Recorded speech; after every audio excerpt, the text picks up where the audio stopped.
Welcome, friends. OG Merpe here with you. We are getting ready to run some Pathfinder Second Edition homebrew setting, homebrew rule set, heavily inspired by Pathfinder Second Edition, and also some D&D.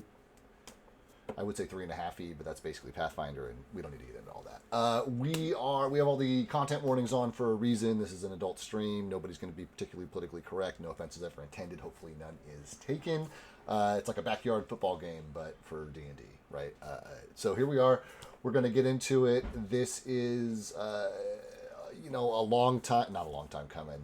This is if it isn't the consequences of my own actions session, we're starting off at the top with a duel, from a slighted townsperson and one of the members of the party. So we will get into all of that. We like to start with something called thoughts and feelings, which is how our players' characters are feeling or thinking about the situation they are currently in right now.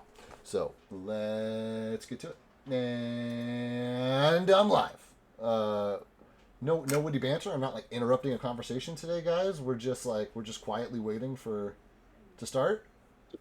The teacher left the room and nobody got out of their desk. I'm shocked.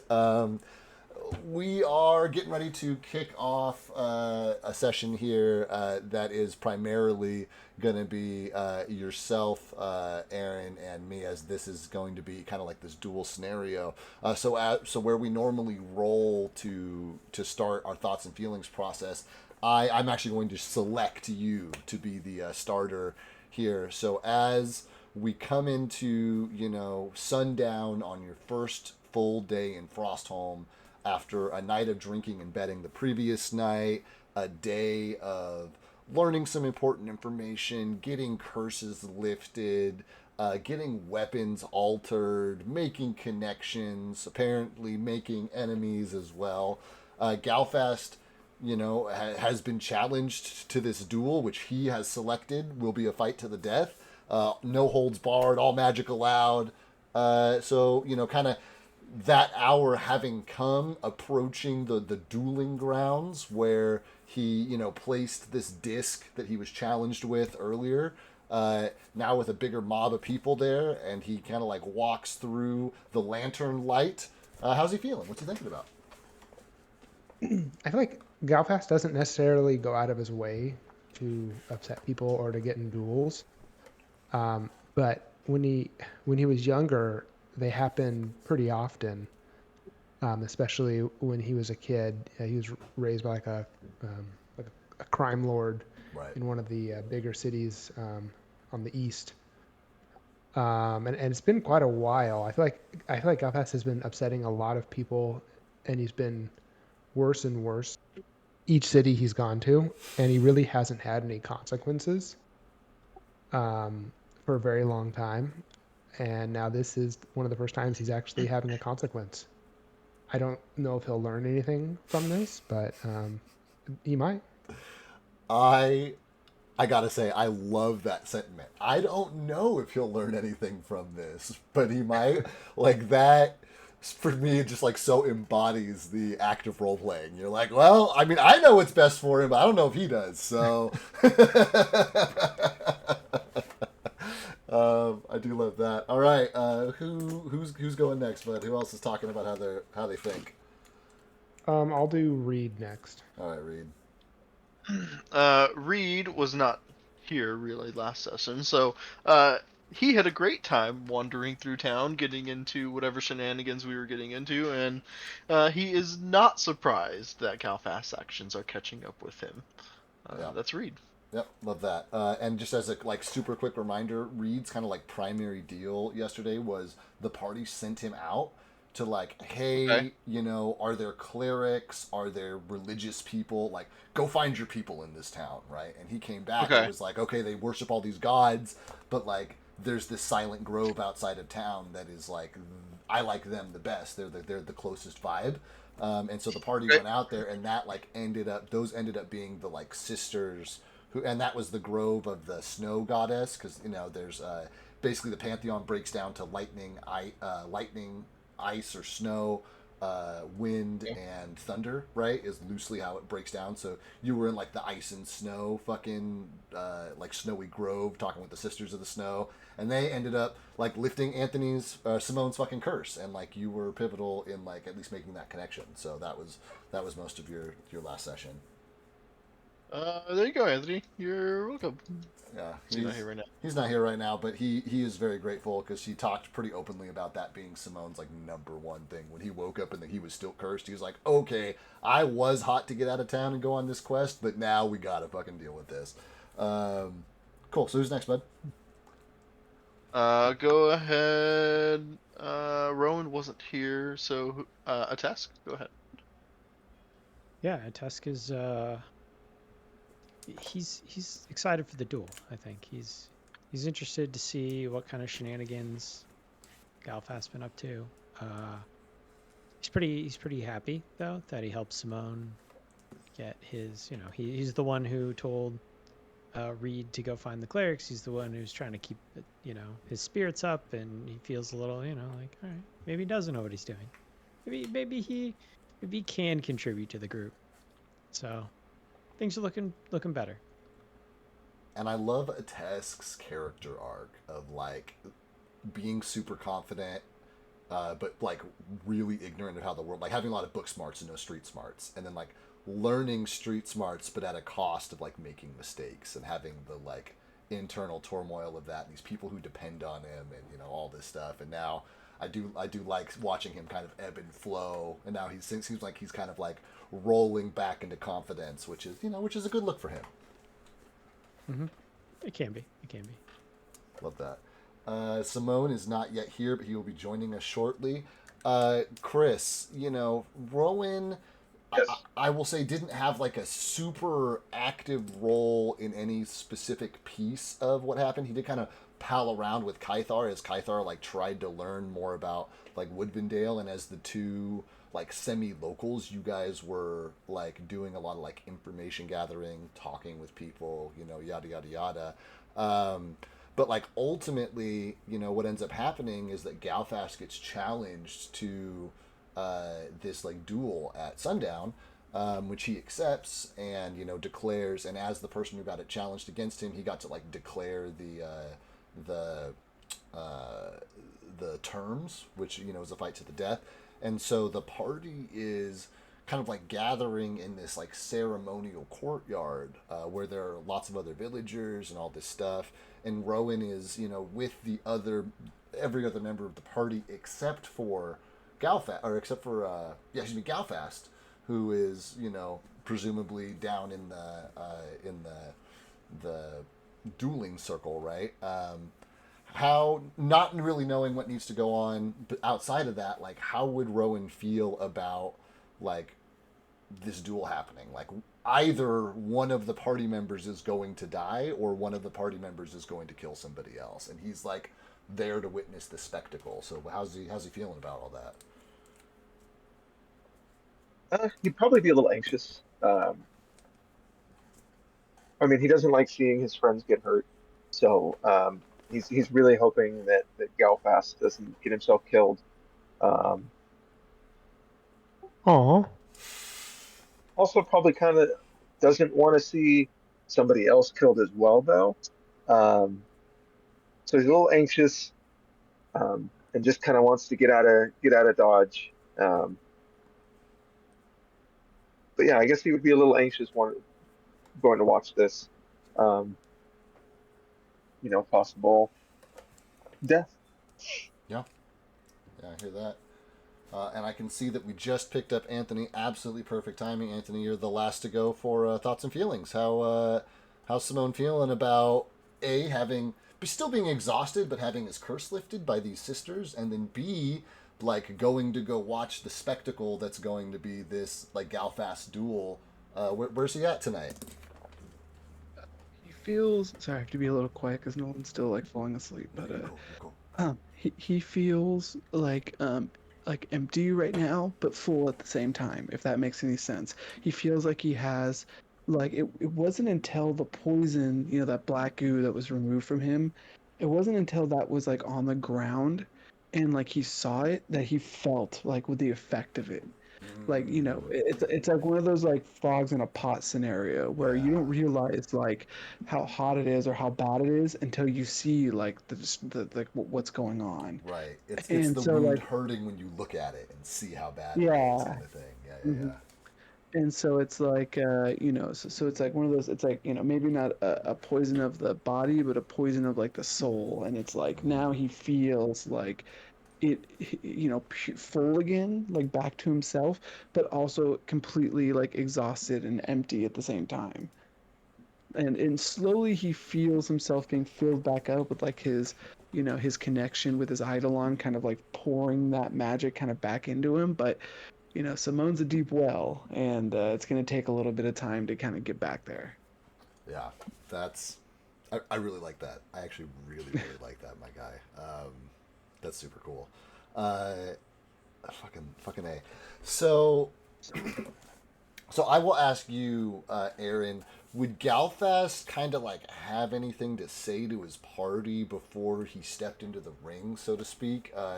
Like, or would he pretty much have just like marched off on his own, been like, "Yep, I gotta go do this thing real quick," and you know what I mean? Like, how would he give any parting words? Does he feel the gravitas of like, this is a fight to the death, I might not come back, or is he just like, hang on, guys? You know what I mean?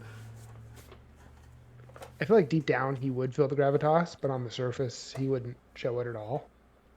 So he'd probably walk up to a Tesk and say, "Hey, a Tesk." Yeah. What's up, Galfast? Yeah, I've been meaning to ask you something really important. Oh, actually, hold on. Actually, I'm out of time. And then he'd walk away and then go. Wait, Galfast, what'd you want? He'd go to the circle wherever the star Galfast, is. I know you can hear me as you're walking. I can't hear you. He just wanted to ask you one thing. Reed just shouting over the fucking crowd. Just so I'm clear, are we all together now? Yeah, everybody's together. I Okay. wanted to give Galfast, you know, we just did a little bit of, you know, the ceremony of the duel takes a little longer to set up than the sisters who've been preparing for you all day, right? So, so we're kind of having a Tesk and Simone and Reed like kind of show up as Galfast is. Like you guys are all like walking to the dueling circle together. Like the rest of town is moving that way. Like even if you guys didn't necessarily know exactly where it was before, then like just from the direction the bodies are all moving, you know what I mean? It's like you'd be very easy to find it just to kind of like fall into flow of traffic. Frostholm is not that big. Galfast did have to go to these dueling grounds in order to place the kind of like silver disc that was delivered to him via Raven that declared the duel in the first place, where he met with one of these like keepers of tradition whose title you guys don't know, but you know, just looking at them with the ornate, you know, draped robes and veiled, you know, masks over their face with embroidered with different like storm like effigies on them, like very clear to you well traveled people. You're like, yeah, these are the fucking big deal guys, right? And you guys saw a trial happening earlier where, here, let me remind you guys,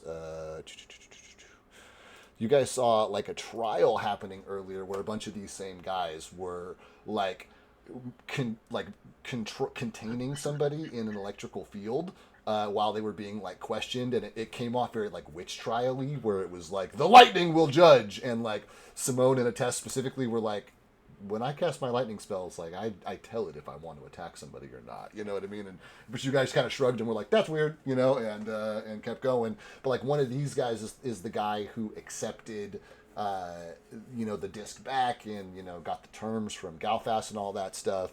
And so as you guys continue moving through the space, you can now see that there are a ring of these individuals that have formed around what's basically this like raised ice, almost like a puck, like a raised stage, that is like that has all these guys standing around it. And on like the other side of it, you can see that there's like a crowd that seem to be like hunkered around one particular individual, but between all the like broad shoulders, it's hard to like see into that pit. There are probably like 200 or 300 spectators that are kind of like up on risers in the surrounding area, and there is a like crowned individual who is up on a literal pedestal in this like kind of like seat of high regard, who seems to be like proceeding or like overseeing the ceremony at large. The sun has like just begun to like has completely dropped behind the horizon, and as your party kind of like walks into the space, there is both a literal and a metaphorical kind of like jolt of electricity that goes through this place. One of those, in the form of, excited whispered chatters and exclamations from the people witnessing, but also a almost like warming up process from these like ceremonial tradition keepers who are like arcing electrical energy like from one to the next of them, and it's almost like bouncing around this incomplete ring that's still two, a C shape and a D shape, leaving these openings, right? And give me just a moment. Haha, right? And so you guys are coming down into this like dueling arena, and Galfast has had this comment with a Tesk about like, hey, I gotta tell you something, and I'm out of time. Oh, they're calling me over, and he goes and wanders over. Galfast, you climb the steps, and there's only 10 or 15 of them. This isn't 30 feet off the ground. The fall off this thing is not going to hurt anybody, but it becomes clear to you that out of bounds is not going to be an issue in this, because as you walk up and walk past the kind of like priests who are on either side and into the arena, the priests close the circle behind you, and that electricity starts to arc back and forth between them, and as soon as you do, there is kind of like a parting that happens in that grouping on the other side, and a like large orcish figure with a pair of maces that he's like slamming together in the air over him, and every one is like a thunderclap, and there are like shards of ice and arcs of electricity that come off of them as he slams them together. He like very quickly ascends the steps into the arena. The priests behind him close, and this like jumping of electricity becomes constant, and each of these interlock arms, and they become a human electrical fence around the like outside of this thing, just like completely enclosing you guys with these huge arcs of electricity coming off of them that like even if somebody were to sail up and over them, they would likely get hit with one of these like huge rogue, thunderclaps, lightning bolts of energy.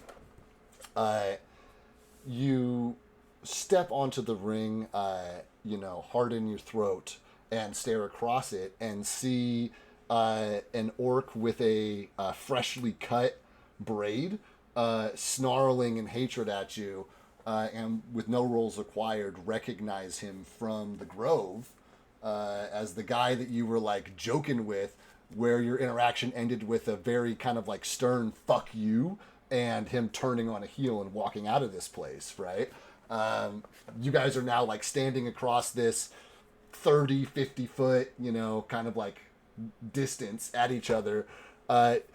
There's like talking and chattering, and there's not like an air of silence or anything at this point. How do you act standing here in the middle? Explain again what everyone's doing again. I caught that. I missed that last sentence.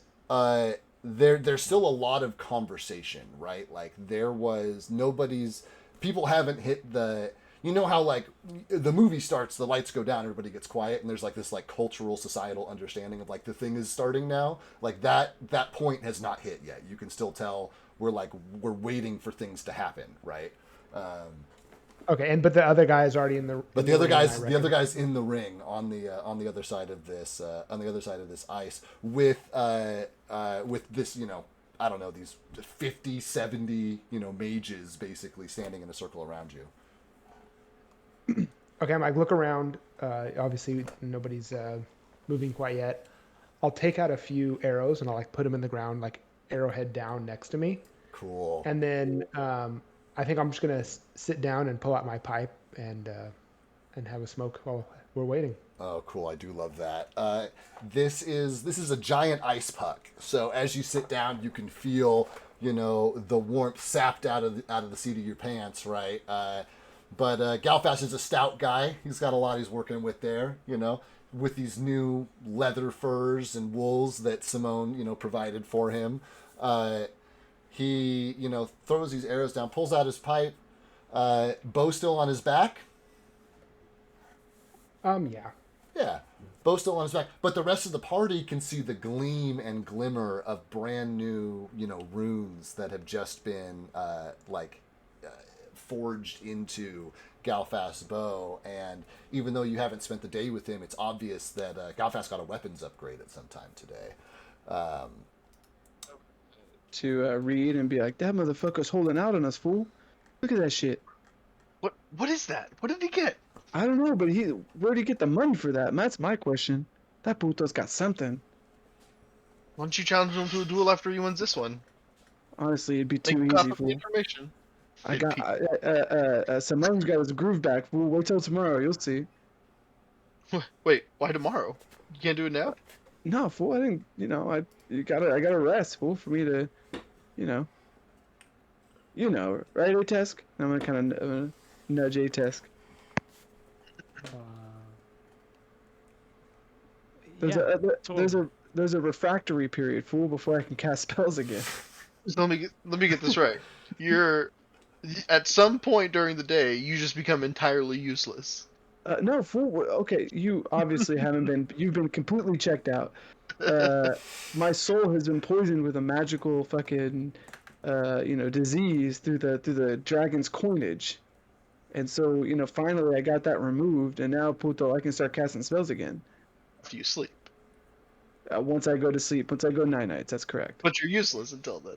I mean, I mean, I'm not useless, puto, but fucking, I could still have Will, he is still a big ass puto, you know what I mean? Oh yeah, I know what you mean. Yeah. Anyway, back to Galfast. He's the center of attention here, fool. And as you're, nudging him back to Galfast, you probably don't notice it like visually, but kind of like through the attentions of everyone else, the whisperings of the like spectators on either side of you guys that are like, oh, the Stormlord's rise, the Stormlord's rising, and everybody's attention is on the person who's being referred to as the Stormlord, who is like up on this pedestal, and this man of 50, 60 years old, who has obviously lived a hard life, like rises steadily, but slowed by age. And as he steps up, he's got like a staff in his hand, which he like slams on the ground, and there are thunderclaps, 10 times louder than the ones created by the combatant slamming his maces together, and there are 4 of them very distinctly, and each one you guys can feel like rattling your fucking bones, right? Like you're in the car with the stupid subwoofers on, right? Like it is crazy. And as he does, he kind of like addresses the group in like an artificially enhanced voice that is, obviously like magically manipulated in some way, and kind of like begins this addressing. Everyone's attention is on him, except for the combatants, whose attention seems to be on each other. And he opens up, A grave choice has been made, and so the old rites awaken. He like gestures towards this big arena you guys have. The ice remembers, the stones stand witness, and he like gestures behind him because he's got his back to that huge mountain, and he says, "And Halgrim watches from the summit." And you hear some like murmurings and some like here's some like Halgrim's name, wealth and happiness to his family, all this kind of stuff. He kind of like turns to address the crowd. Mark this day, O people of Frostholm. Mark it with ash and thunder, for the rite of death has been summoned. By ancient law, two enter this circle. One shall fall, and the gods alone decide which. And there are some like foot stamps, and and nobody's kind of like vocalizing, but there's foot stamps and clapping together. He turns to your challenger, Aaron, standing across from Galfast on this pitch of ice. You who have spoken grievance, your pain is heard. Your wound, not of blade, but of spirit. Speak it now, and we will all bear witness. And as he finishes, the attention snaps to this orc that is standing across from Galfast, and he is just like absolutely like white knuckling these two fucking maces that he has in either hand, javelins poking up from behind his back, veins popping out of the few places on his body, neck and hands that are exposed to the cold.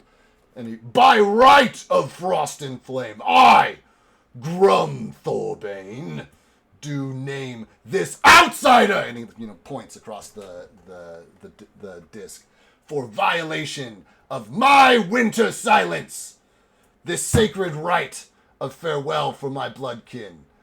In the hour of remembrance, they spoke where none should, walked where none were welcome, and mocked with ignorance and sorrow shaped by myself alone. Let the frost judge! If their trespass was of ignorance and arrogance, and the storm, name he who stands truer to the law. And there is there's no like performance to it, right? Like he's just mad, and he's just yelling to like directly at Galfast. He's obviously addressing everybody in the arena here, but eyes never come off, head never turns. The Stormlord starts up again. Says, you! And gestures towards Galfast. 4 and 1. And he kind of like clears his throat. There's almost like a beat that is, like some of this is rehearsed, but this is where he's having to like make adjustments, right? He's like, chosen of Halgrim. And there are some like gasps that come up from around the audience. Not by right, but by Thunder's favor, you have named death your justice. He says, be warned. Here the gods do not blink. Should your cause be hollow, Halgrim shall forsake you. And should your hand falter, his storm will claim you. Do you hold to this challenge, knowing it may be the end of your breath? And everybody's attention's on Galfast. Yeah, and I didn't catch his name. And speak thine name. And the guy like is like staring at you, and he like breaks vision with you for the first time to like look up at the Stormlord, as if all of this is like wildly out of like of the times that this happens, like it's almost like nobody's ever asked the guy to repeat his name, and there's like a nod from the Stormlord, and he says, Grum Thorbane. That was Grom, G-R-O-M. G-R-U-M, Grum Thorbane, Thorbane. I'm going to say, well, Grom, the way I see it, the only silence that's been broken is my nice afternoon silence. So, this is as much on you as it is on me. I fucking love that. one of the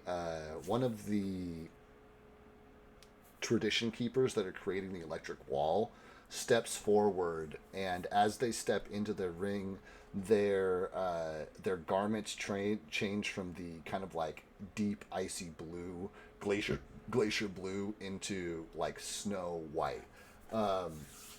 He is holding the like challenge stone that that Galfast was delivered at one point, and he walks to the like center of the ice and like sets this thing down.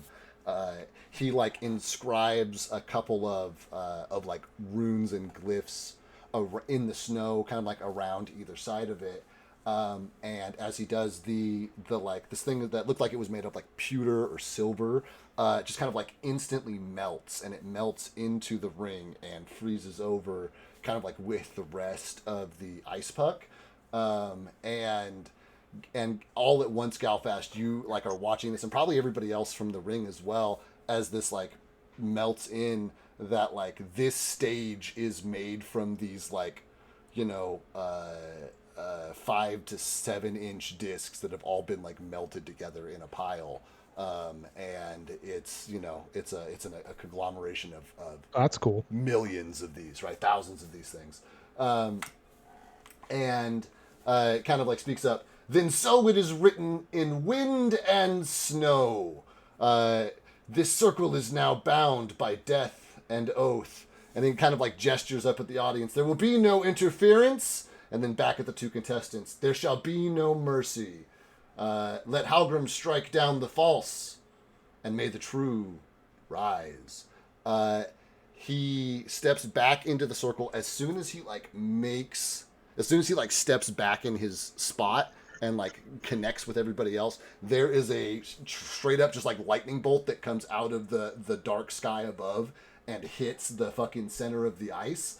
And let the duel begin. And I need you to roll initiative, Aaron, to see if Galfast is quicker on the draw than Grum. Can you start the encounter? Oh yeah. Excuse me. I got all caught up with the ceremony of it all. Here we go. We've got Galfast, who is here, and Aaron. There's no terrain. It's about 30 to 50 feet across. It's a perfect circle. So I figure we probably don't need a map. You know what I mean? We can probably straight up just use the background picture if you want to move somewhere else. But standing across from you is Grum, who I think I can do that thing where... And can you put Banjo down as well? I will, yeah. Oh, that's a grouchy looking guy. Looks like one of Soto's friends. One of... He definitely strikes you as one of Soto's people, for sure. You know what I mean? Then we are going to click you, click them, click all of that, right click. I said we haven't done combat in so long. Okay, here we go.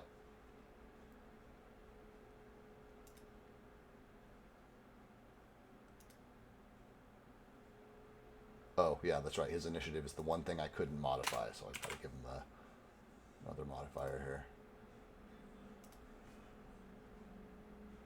Ooh, just shy. All right, Galfast, you act first. You kind of like get the first move here.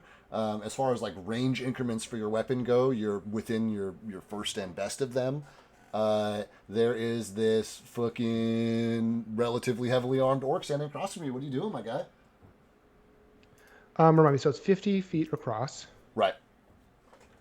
And we haven't done combat in a while. My Banjo, he has a land speed of 25, and you get 2 actions, right? Actors, I don't know how Banjo works. Regular actors get 3 actions.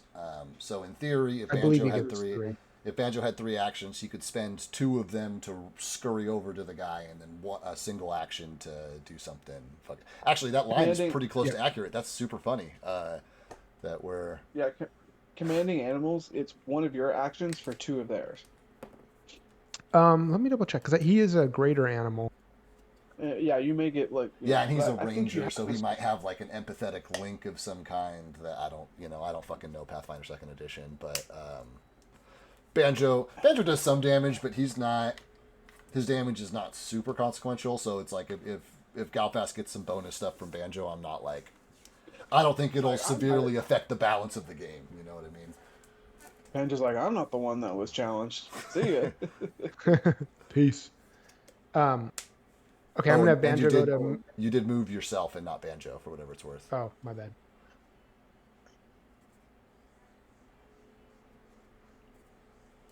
Oh, and Banjo's at full. I must have not rested him.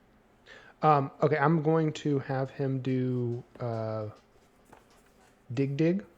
Yeah. Where he like disrupts the ground. So or he's going to whatever. scrabble in the ice, interfere with his footing until the start of my next turn.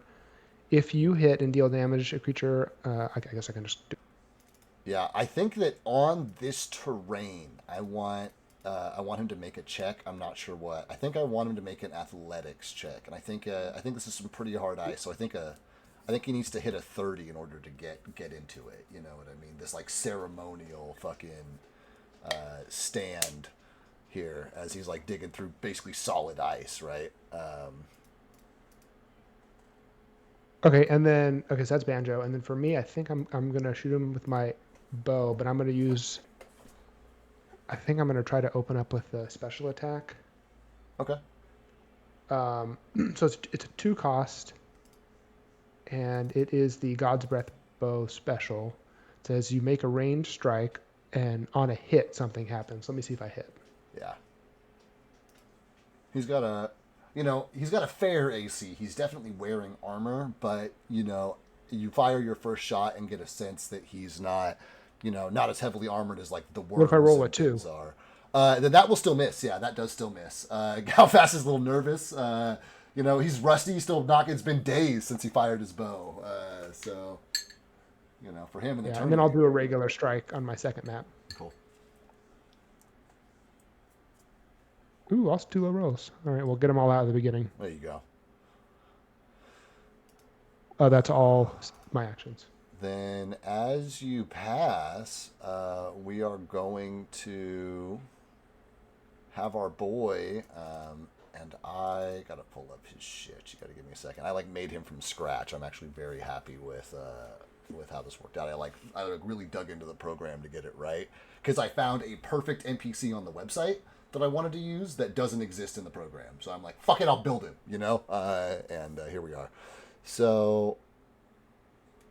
Yeah, he's going to start with something called Thundering Approach. So he's basically going to charge you. He's going to run basically past Banjo. So if Banjo gets an attack, if he has an attack of opportunity, he does not. Only fighters. He can take that. Okay. Otherwise, hold on. I have everybody selected somehow. So I've got to figure out how to unselect you guys. There we go. Unselect you guys. And then... So he's going to Thundering Approach and try and... Did he pass the athletics check? Did Banjo pass the athletics check? I don't know. I actually didn't see. Wait. Banjo needs an athletics check to get into the ice, and then if he can get into the ice, then he can do his his crazy ground thing. You know what I mean?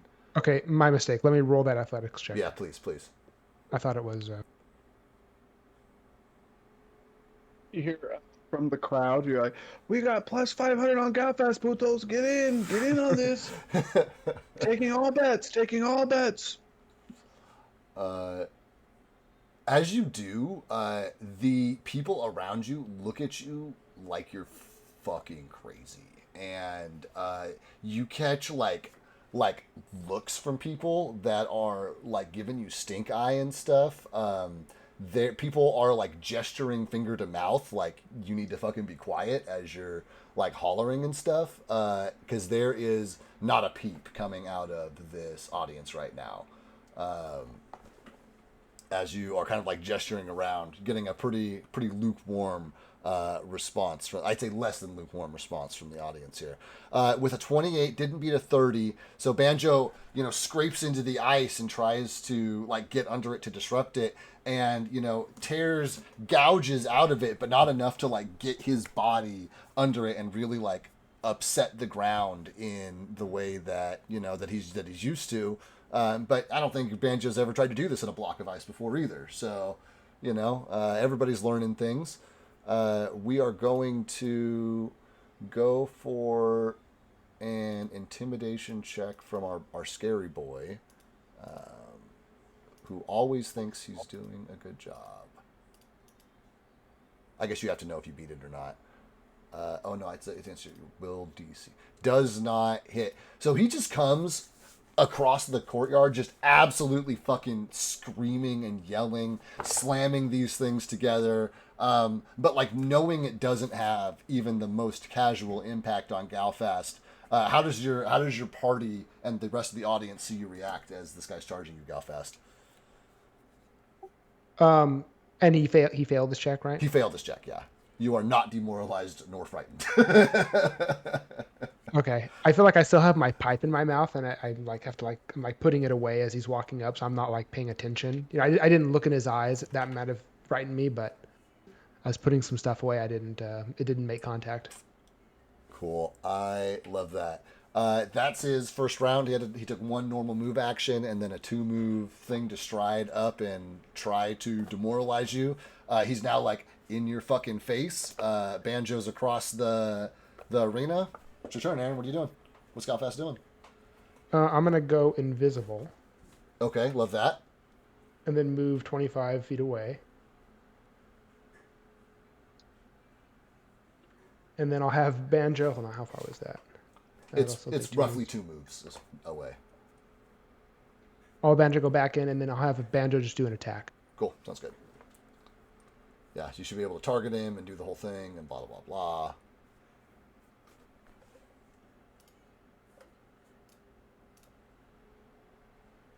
He's going to bite him. Bite him. Give him a little nibble. Oh my god. Ooh, Nat 1 is a crit miss within range of our orc, so maybe not a bad thing that you get to see what he can do to Banjo first. I guess it depends on how you feel about Banjo.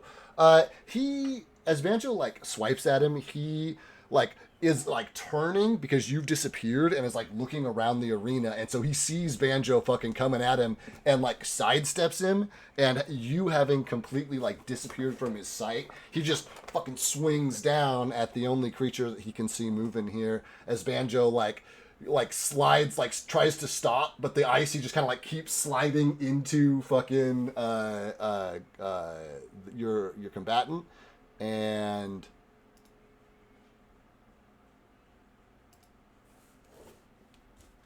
did I do that blind or I do that public? It was public. Okay, cool. I didn't target Banjo apparently though, so I'm gonna do it again. That means it's free. It's free. Well, I don't think he did better on the second than he did on the first. Oh man. Okay. He attacked twice? No, the first one he didn't target, so I like re-rolled it. You know what I mean? Because he didn't fucking target it, and that's what I make you guys do when I'm like, hey, you guys need to fucking target it. You know what I mean? Like I figured I play fair. We'll do regular damage. It's cool. I don't think we've rolled that you can crit on a counter anyway. Anyway, here it is.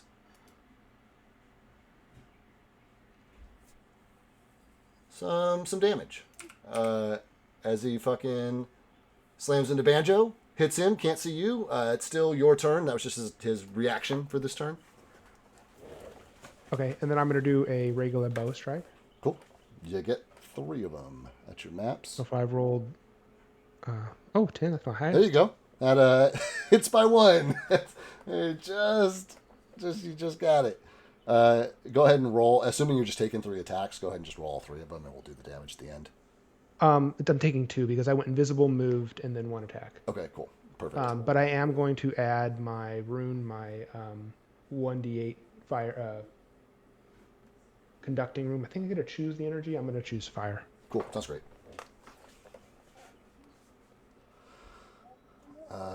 roll your damage. Let's do it. Yeah, give me a second. I have to manually add it Oh, because yeah, it's a I got one-time use. It's a one-time use. I mean, I declare it. Like I declare it, and then I have to manually add it to my. I can't like toggle it. At least not that I Oh, know. yeah. Got you. Grab save. Do you have greater invisibility, or does that bring you out of invisibility when you? That'll bring me out. I didn't want to trigger the attack of opportunity. Sick. Okay, you guys are doing comparable damage. That's what I like to see. As you fucking nail him with one of your arrows, ablaze with fire energy, which just steams through the air because it's so fucking cold.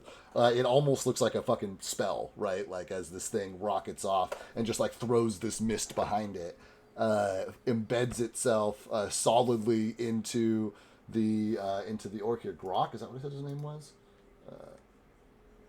Grum. As it lands, as it fucking solidly embeds itself in Grum, and that should be your turn. Yeah. I'm done. Okay. He's gonna move over to you, my guy. One movement, and then do a ferocious strike.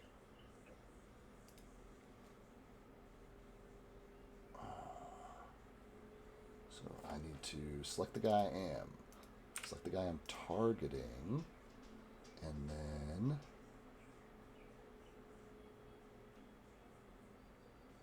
do an attack with the circumstance bonus.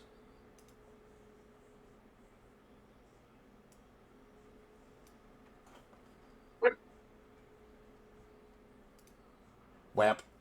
He misses, and that's his whole turn. You're up, bud. Okay, I'm gonna have Banjo enter Rage, Cool. and then walk into melee, which I think takes me 2. That should only take you 1. Oh yeah, 1 for rage, 1 to move to combat range. Give me one second. I have to turn Rage on. I have to remember how to do that. I think it's on your character sheet. You can just go find the rage ability, and there's like or it's under actions, I think, if you have added it.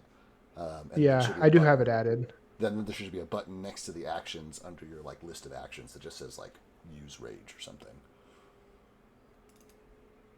Let me see here. I think I did it. Well, I put it in chat a bunch. I don't know if it's being used. Oh no, here we go. Under your actions, I'm gonna find it for you, Aaron. Rage. I'm gonna move it onto the guy. Okay, now there should be something that says use. Oh, here, I think I found it. Yeah, there should be something that says use. Jesus H. Like on Zoom, Badger Rage. Yeah, I don't. It's not applying it, but it's not apply. Interesting. Let me see if I can do this. Use. Apply effect. Can you apply the something? There you go. I got it. I got you. Yeah, you applied it. Okay, cool. 666. Okay, so that was that. Now I'm going to do my attack.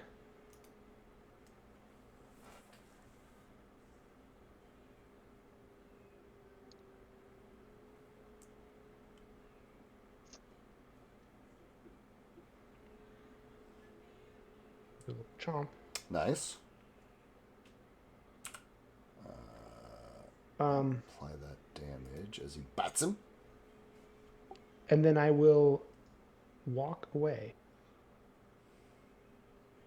Just a regular walk away? Yeah. He does not have the attack of opportunity feat. Oh. So you get away. You got me. So you get away Tricky, clean. tricky. So you get away Okay, clean. then I'll do my...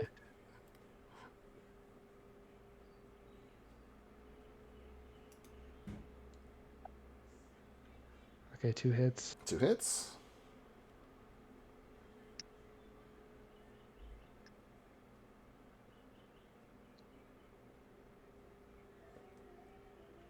Okay, 19 damage and 13 damage. 19 damage, 13 damage. He's so casual. Brings him down to bloodied. You know, he's casually bloodied. He's going to take his turn to fucking use his movement to close the gap. swing at you. He's not going to feel good about this battle if he doesn't land a single hit on you. That's going to be really embarrassing for him and his entire clan. Well, he attacked Banjo, which is even worse. Yeah, well, at the time, Banjo was all he could see, but here we are. Okay, just There got you you. go. Just got you. We're all happy about that. Got you. So he's going to roll, and then he gets Furious Strike.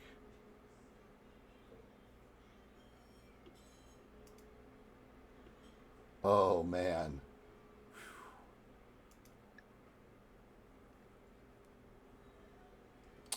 Geez, good damage. It's a significant hit, You're not as wounded as he is, but he charges you, starts fucking beating on you, first with one mace, then the other. The first one hits, electricity flies off it. The second one hits, ice shards fly off of it.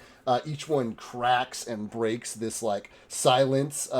Mostly silence, except for the sound of Simone's voice trying to get people to bet on you as the winner. You can hear your friends supporting you out there. Friends, as you see Galfast get nailed for the first time, any reactions up there?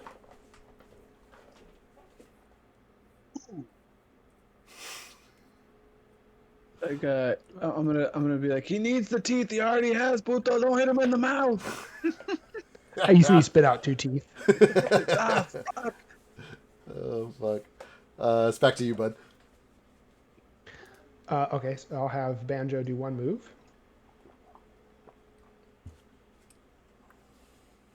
Okay, I'll have Banjo do his attack. Dig, Banjo. Use dig. God, I'm roll low. Okay, and then I will do dig. Okay, that's the one that involves the athletics check. So go ahead and roll that. You're trying to clear 30. Extremely hard ceremonial ice. Super high athletics, so hopefully I roll. Okay. There you go. I was about to say, you're using the space in a way that it was never intended to be used. So, you got to account for that. But, yeah, no problem. Well, so, link Dig Dug for me so I can, just back in chat so that it's at the bottom. And then do whatever you're doing.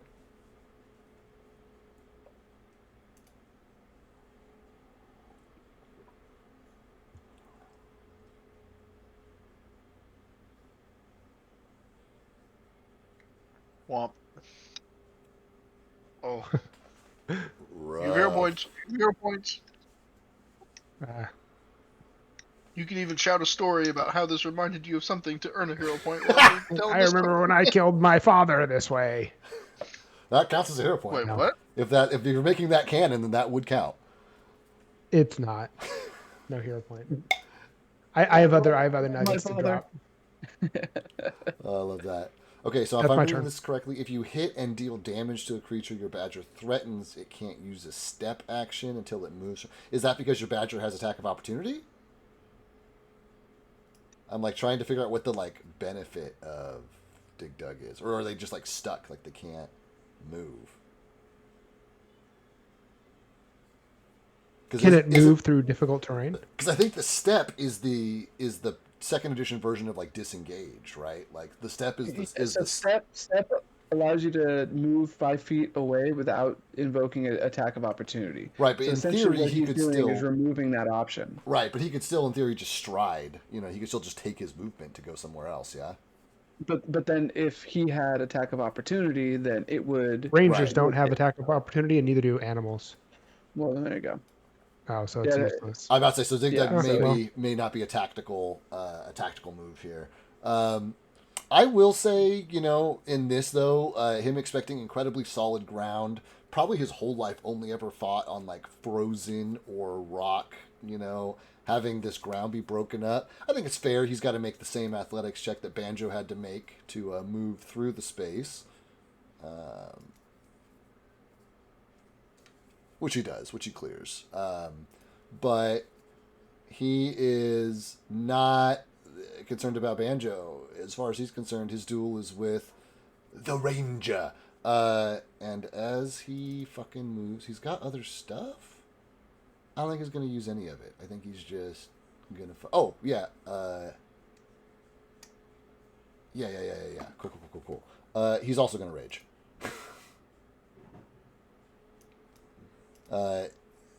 Bleeding, angry, like having to chase Galfast all over this fucking map. He just screams in a way that is very familiar to, I think Reed has rage. I know Kythar has rage. You know what I mean? All of you guys have seen what rage looks like. As this guy fucking throws himself into a rage, runs over, and just goes for a regular attack because that's the only fucking that's the only move he has left. So no circumstance bonus. Crit miss. Would you like an attack of opportunity, my friend? Yes. There you go. Take I it. would like to stab him with my dagger. Stab him with your dagger. You got him. You stabbed him with your dagger. Ooh, big damage. Bam. Big damage. All right, my turn. It's your turn, yeah.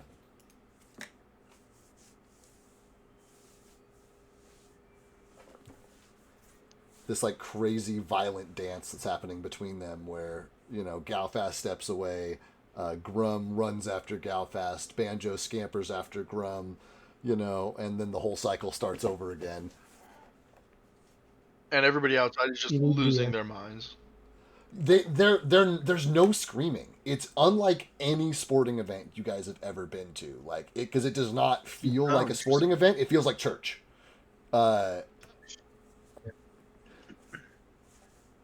It's just church and two guys grunting. A church. Must be Catholic.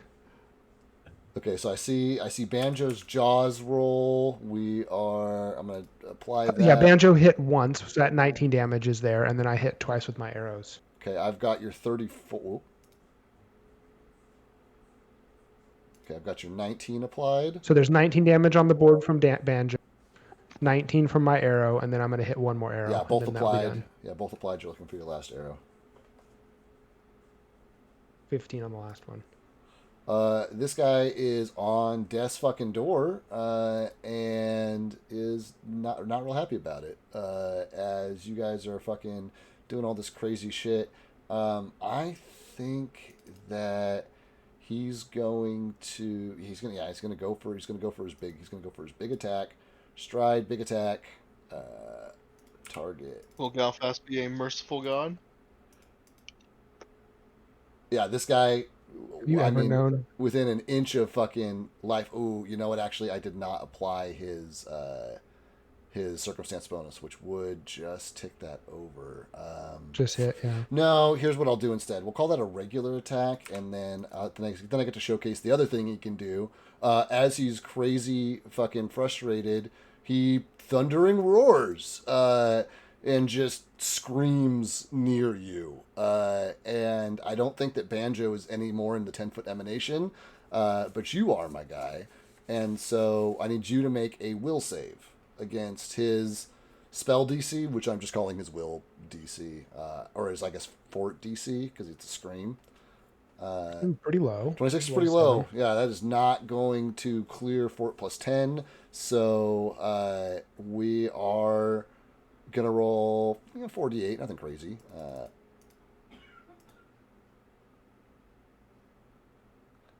And so that's 16 damage, and you are frightened 1, which I think only applies to your skills. I don't think it applies to. I don't think it applies to like your AC. It might apply on your to hit, but I don't think it applies to that either. So he charges, swings, screams. And that one, that one lands. That one does rattle Galfast, but I don't think it rattles him because he's worried about his life. I think it's more of this, like, guy who should be dead already charging him and screaming at him. It's probably very unnerving for Galfast, or at least moderately unnerving for him. Moderate. Okay, and then, the yell is what damaged me, not the yell. It's sonic damage. The yelling is what damages you. Psychic damage. Yeah, he's yelling and he's clapping his thunder sticks together, and all the noise is too much. But yeah, he's He's going to lose this duel. The question is whether or not he's going to lose it with honor. Is really the question that's on the board here at this point. But it is you, Galfast. When he yelled like that, I remembered Kythar, and Kythar does that whenever he shits his pants. So I was afraid of that. Yeah, he's right. That's my Kythar impression. Okay, I'm gonna do my arrow.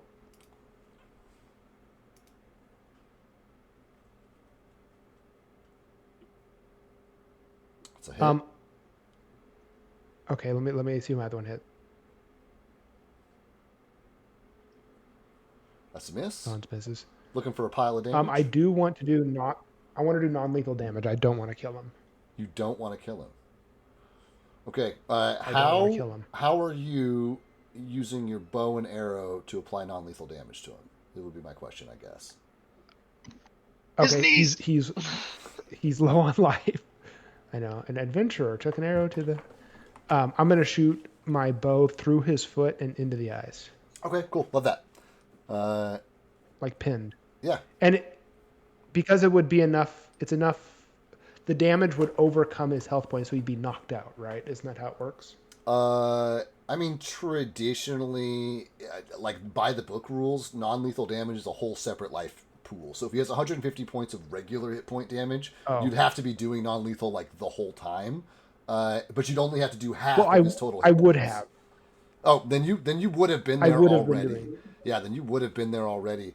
Yeah, then. Yeah, and it's just story-wise. I wanted it to be like an evil, or not evil, but like an actual to-the-death fight. But then at the last moment, I don't want to kill him. That's cool. That's cool. Then mechanically, the way all However- that works is that you would have already hit the threshold for non-lethal damage. So we'll just do a little narrating here and save us some time.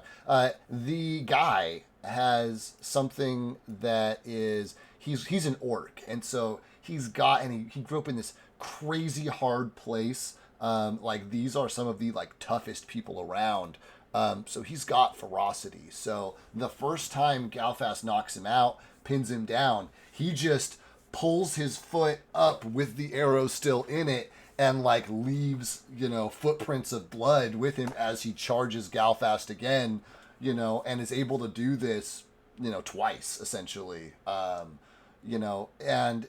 all it takes is a scratch from Banjo or a nick from Galfast to send him back to the ground again. But he gets up twice after he should have been out cold. And on the on this final strike, you're able to to down him, to pin him, still shallowly breathing, full of holes, to the center of this ice. And as you do, he is like trying to speak, but like standing across the ice, like he's like whispering, like you're way too far away to hear what he's saying. But he's down there, everybody's staring at you. You guys in the audience see people like looking at each other, like eyebrows furrowed, raised. People like throwing their hands up, like I don't know what's going on. And there's just a lot of like kind of like confusion in the audience here. I'd like to walk up to him. He said he's trying to say something, so during that time, I'm walking over to him. Yeah. And I think Banjo probably gets there first, and he's sitting there. You walk up next to Banjo. This guy, like, gurgling blood and, like, just barely clinging on to consciousness. He whispers just a super weak, a very faint, "Just finish me." And is able to maintain consciousness for just a beat. Do you have something quick you'd like to respond to him with before he passes out? I'm going to say... asking you to kill him, basically. Say, look, I'm new to town. I didn't mean to disrespect you. This is all a little over the top, don't you think? I'm not going to kill you. He passes out, is shallowly breathing there. Nothing changes. The Stormlord does not say anything. The spectators are still like kind of confused looking at each other. and you are still trapped in this like major electrical fence. No one's speaking, and you're just like standing over Grum's now unconscious body.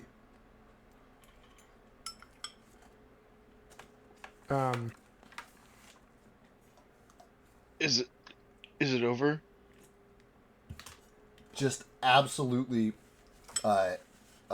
somebody like, you see somebody like patting themselves next to you, Reed. They like pat their friend down. He like makes this motion, and the guy like procures a I didn't see little that again. notepad. It's a writing motion, right? Like flat palm Okay. and then script around it. The guy like pats himself, like pulls out a pad, and he like flips to an open page. You see like doodles and like games of tic-tac-toe and shit on this thing. A couple of like miscellaneous scribes. He gets to a clean page. He writes on it and like turns it around, no talking during duel, and then it also says it's done when one dies. Galfast is going to look at the Stormlord guy and say, "Well, I guess it was a draw." Everybody is like looking at the Stormlord, looking at Galfast, and the Stormlord kind of like breaks the silence, and he doesn't say anything new. He just repeats the like ceremonial words that he spoke earlier. By ancient law, to enter the circle, and then with like a lot of emphasis, he's like, "One shall fall. The gods alone decide which."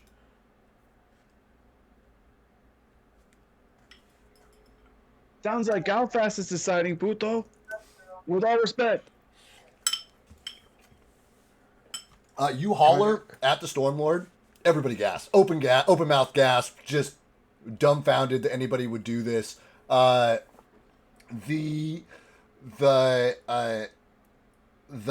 fucking storm mages like all take one step into the circle, and your ring goes from 50 feet to 40 feet. Galfast, as Simone like hollers from the stands. Everybody goes quiet. There are a few of these like kind of ceremonial guys that are like floating around, which are now like making their way kind of like through these void spaces around the ring, like up to it, like towards the stands where Simone and the party is seated, and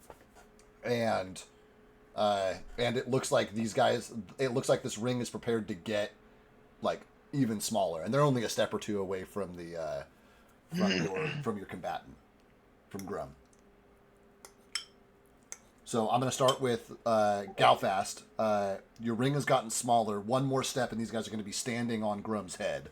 The Stormlord's just repeating himself. Simone is hollering, and the fuzz looks like they're going for him. What are you doing? Galvas already has his pipe out, and he's gonna say, "All right, Reed, what do you think I should do?" I don't think these guys are giving you much of a choice here, and I mean, it's sounding like it's either you or him. And as much as I don't like you, Me? yeah, well, it'd be good to have you back. I challenge Reed. I'm just kidding. That's super funny. I'm okay. So I'll just to buy a little more time. I'll pull the orc closer to the center, so he's not going to be like crushed or anything. Yeah. So you drag Grum to the middle of the ice here.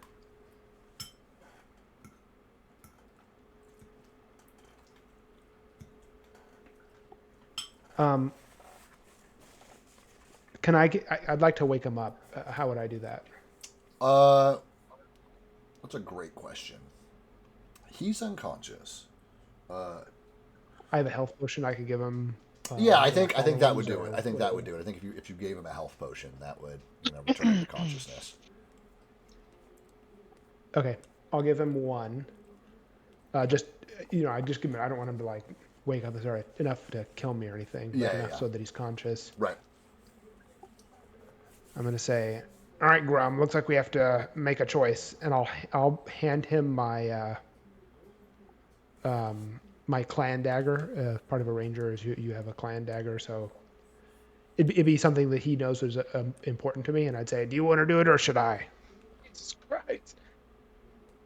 This Uh, is wild. and he just like looks like he looks like he thinks he came back from the dead, and he's like, "This is not Valhalla," and kind of like looks at you, and he's like, "I have already been bested in combat." He says, "Have I been doomed to repeat my failure for all of eternity?" And he's just like, he's like, he's like conscious but like delirious. You know what I mean? And you're like handing him this knife, and he's like looking at it. He's like, "Ah!" And he's like looking around for his weapons, which are over like outside the ring now as it's getting closer. You know what I mean? And he like goes to take the knife from you, but he's like kind of fumbling. And he's doing it aggressively. Like it looks like he's going to strike you with the knife if he gets it.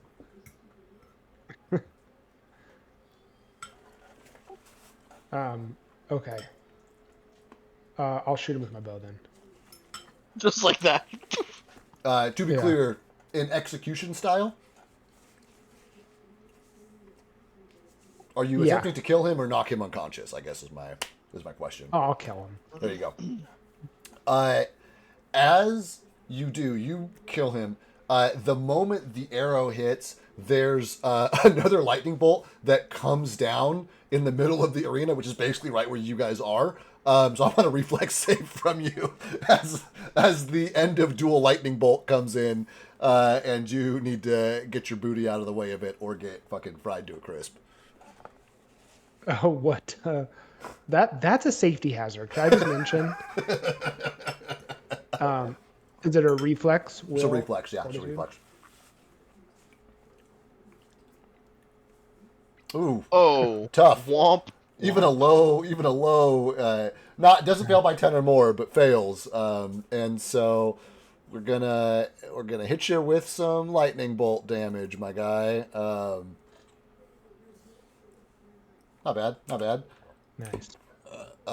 You get fucking blitzed with the lightning bolt. The body also, you can like smell flesh burning and singeing as lightning bolt comes in. All of the guys around you have closed to about 25 feet, like moving into 20 feet.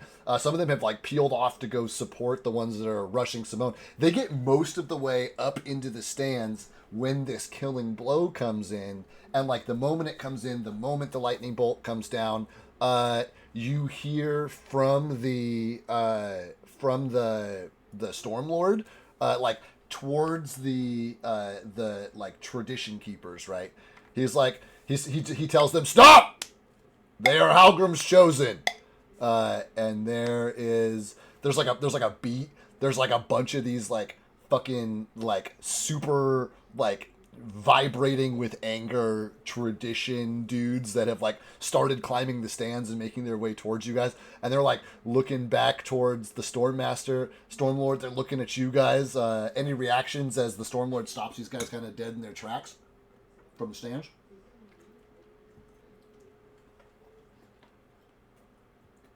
You almost think they didn't like that. Simone's not even gonna react. He's just kind of like picking his fingernails. Like even when they started heading up there, he was not even concerned. He was not. I do love that. Then the like white robed like tradition keeper in the center of the keep, like makes another like etching in the rune in the puck, which is pretty much immediately melted and washed away. Then so it is written in wind and snow. Oh no, excuse me. That's the duel begin. We're at the end of the duel. Lucian. One lies still beneath Halgrim's gaze. The storm has spoken, and its word is final. Let no vengeance follow. And that one, you guys catch it, like a little bit of it pointed at the guys who are rushing up towards you guys in the stands, presumably for talking. Let no vengeance follow. and then over towards the like group that the orc walked out of that are obviously distraught that their friend and loved one is dead. Let no justice be claimed twice. The electricity drops. Everybody like kind of like breaks out from it and creates a bunch of space. The circle is ended. So it is. And then everybody in the circle, in the audience, like, you know, like I said, this place feels like church. So it is, and everybody, so it shall remain, as it like echoes through everybody fucking. There's like a break. The guy next to Reed turns and is like, I have never heard anybody talk during a duel before, and you guys not only talked, but you had a conversation with one of the combatants. He's like, that's crazy, man. You know, he didn't have to die. They could have just, you know, fisticuffed. That's how we do it back home. He's like, what? Yeah, but he's like, and he like points. He's like, but the one who was named, like gesturing towards, you know, Galfast. He's like, always determines the terms of the duel, and he set the duel at a fight to the death. He's like, we haven't had one of those for like 3 years. Well, I can see why. This is a pretty weird tradition. Because it's always how we've settled disputes. It's how we've always done it. How many people have died because of settling disputes? I mean, those are people that could be working. I mean, he's like, yeah, kind of shrugs. He's like, I don't know. He's like, just don't be a dick, right? And you won't die. But doesn't that seem like kind of a waste? He kind of shrugs. He's like, people die every day. He's like, we just lost 6 people last night fighting all those frost worms. So, you know, like, it happens. I heard somebody drank himself to death last night. So, you know, like, shit happens, you know? Somebody check on Kythar. Kythar shits himself.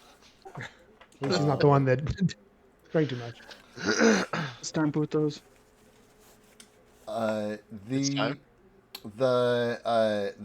The people, the other orcs, the like family of the fallen, like approach the ring and they start like moving snow that's like packed around the outside of the ring, and they start like packing his body in snow like on the puck, like while everybody's here still. Some people are breaking, some people are still kind of in that solemn space. Obviously the guy next to Reed is pretty excitable, like talking has picked up again, but there are people like obviously going through some kind of like funeral rite or something like that, like feet from you, Galfast. They don't have anything to say to you, and they're, you know, the looks that you catch are all filled with venom and hatred, but nobody says a word.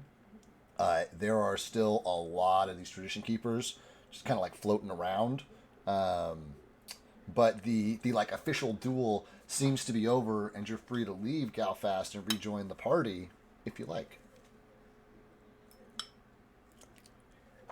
I'll kind of look around and say, hey, the big man didn't say anything against talking. So now's your chance. And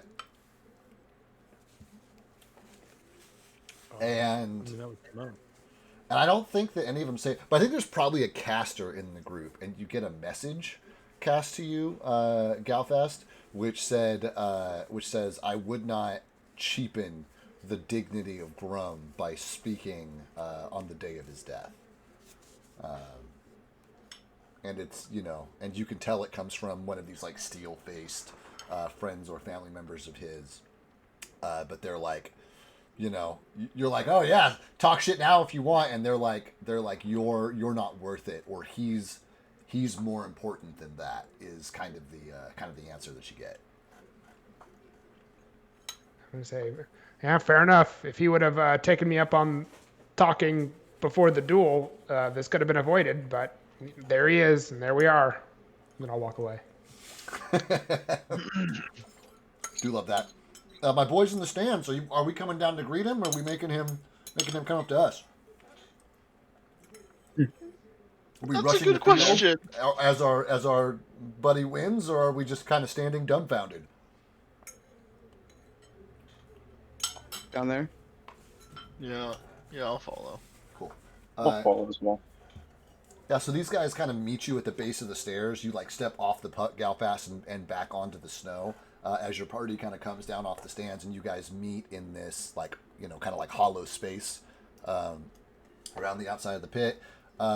Zero expectation of privacy in this place, but you guys are all standing there rejoined. Galfast is, just on this side of the bloodied condition. You know what I mean? He's looking. I mean, you guys watched him take some pretty serious hits. But he's standing there before you guys. As a reminder, this was set for like sundown, so at this point, the only light is torchlight. And, the sky is dark. We're at well below freezing temperatures. And with every passing minute, more people clear out of this place, presumably to get to homes and hearths that are warmer. But you guys are here. Galfast kind of like stands before you guys, bloodied. How are we receiving him? Well, can't say you didn't try, I guess, right? You say you can't say you didn't try or he didn't try? You didn't try to keep him alive. Oh. So yeah. He picked the day and I picked the terms, but I wanted to give him a fair fight. I had no beef with him. Fight you, fool. What did you say to him? He said something about his time of no talking or something. Oh yeah, he was the one in the grove. I went up. It was yesterday, so I hardly remember. I walked up and asked him what he was doing and why he was there, and that was too much for him, it seems. What a rigid people. I have a feeling that there's more to that. What the hell? Probably not. I don't know. Either way, I mean, it's about time you started pulling your weight around here. I don't know about that. I'm done. I'm done with that for now. Back to you guys. It's honestly, fool, the fastest, or the most I've seen you move around in weeks, fool. I'm bushed. Spent.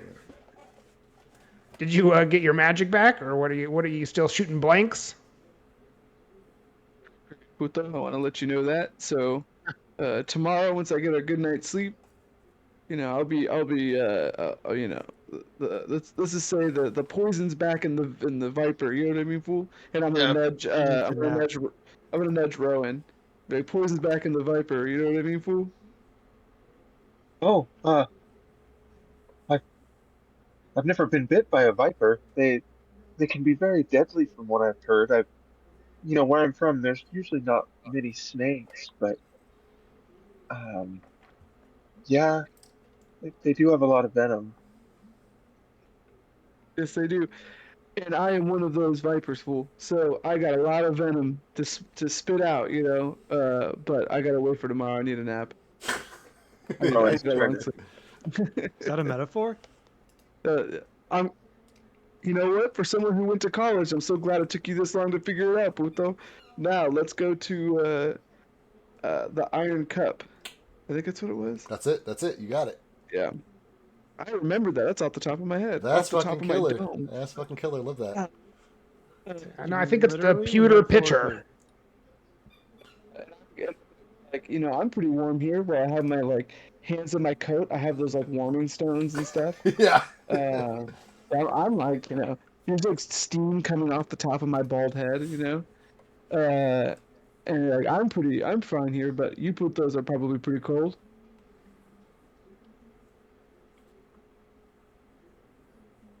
I bought this big nice jacket.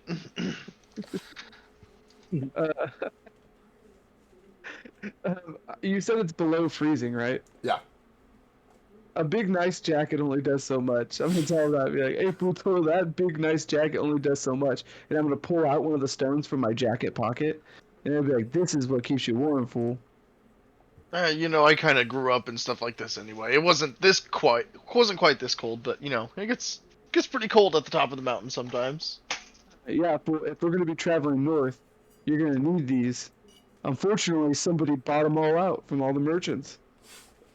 Who could have done that? And Yeah. you see a bunch of lumps in different like packs and pouches that are just steaming on Simone's back. But it sounds like somebody can provide that, fool. But with such a demand, there's going to be a cost associated. But we can talk about that cost on the way to the fucking tavern, fool. I think Kythar said he's willing to pay for everybody's. so generous. Kythar's like, I don't even know how much money I have. There's so much of it, I can't even count it all. Here, Kythar, let me give you a hand. We're gonna start counting. 1, 2. He's got 7,300 gold. No, he gets up to 10. He pulls off his boots, starts using his toes. As he's counting, I'm going to point in his hand and say, "No, Kaithar, that's a button."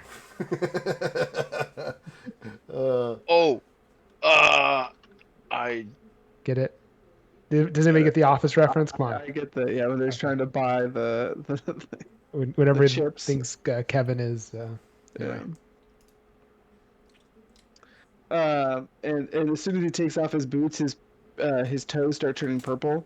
You're like, Kaithar, get your fucking boots on, fool. Doesn't Kaithar just wear a loincloth? just a loincloth. That's it. He has his warm weather. I gave him some warm weather You gear. gave him one So clothes, but he's still wearing his dirty loincloth over his new, like, nice clothes. You know what I mean? Like, it's still the outermost layer on his outfit. This thing's like a homeless Superman. I think he's trying to do that. Yes, he's like a homeless Superman. That's so good. Oh, man. Yeah, so evocative. Yeah, you guys make your way through the fucking snow. Kythar puts his fucking boots back on. And, pretty soon you guys are in the Iron Cup. And Darren? Daru? What do I fucking call this guy? I have too many. I should count. I should count how many named NPCs I have in the world. It's got to be hundreds. I'll say hero point to anybody who knows the bartender's name. Save me looking through my notes. Oh, wait. Kissing each other the other night, so they should know. Isn't I thought it was Daryl, maybe? I don't know. Yeah, it's something like that. Yeah, I did not write him down because I was not the one interacting with him. That's fair. Is this? Did we meet him on the first night also? This is the one that you guys did the big competition against, Yeah. bro. This is the Yeah, guy that okay. you tried to fight, but Kythar beat you, and he would only Yeah. fight the best fighter in the bar. And he's like, so between Yeah, the two of yeah. you got to find out who's the best fighter. You guys missed out. I remembered it because he's Duran, as in Duran. Oh, I just found it. Damn it. You gotta be. The whole point is you gotta save me from the time it takes me to Bartender remember named this shit. Duran. Bartender named Duran. You know what, Aaron? I'm feeling generous. I'll give you the hero point anyway. You did the duel. I do have it.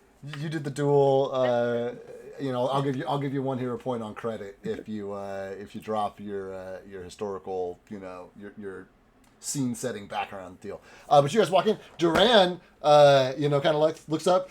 He's like, the prodigal hero, Halgrim's chosen, and feller of mighty foes. And he's and there's kind of like a mixed reaction between people who are like huzzah with Duran and people who are like, you fucking outsider. You know what I mean? Like, you definitely are catching. The vibe is split in here, but Duran is for sure setting that tone of like little bit of reminding everybody that you guys are Halgrim's chosen, you know what I mean? And then you're obviously in the good with him. And not only that, but as you guys walk in, there are people who were like kind of following you guys through the streets. It was hard to tell, right? Because just like everybody flowed into that central point for the duel, once it ended, everybody flowed out. So you had people around you the whole travel here, but it was like like they didn't keep going down the road to their houses. You guys walked into the Iron Cup, and then like 30 people walked into the Iron Cup behind you. And Duran's almost like yelling past you guys to that crowd of people that you have brought in with you.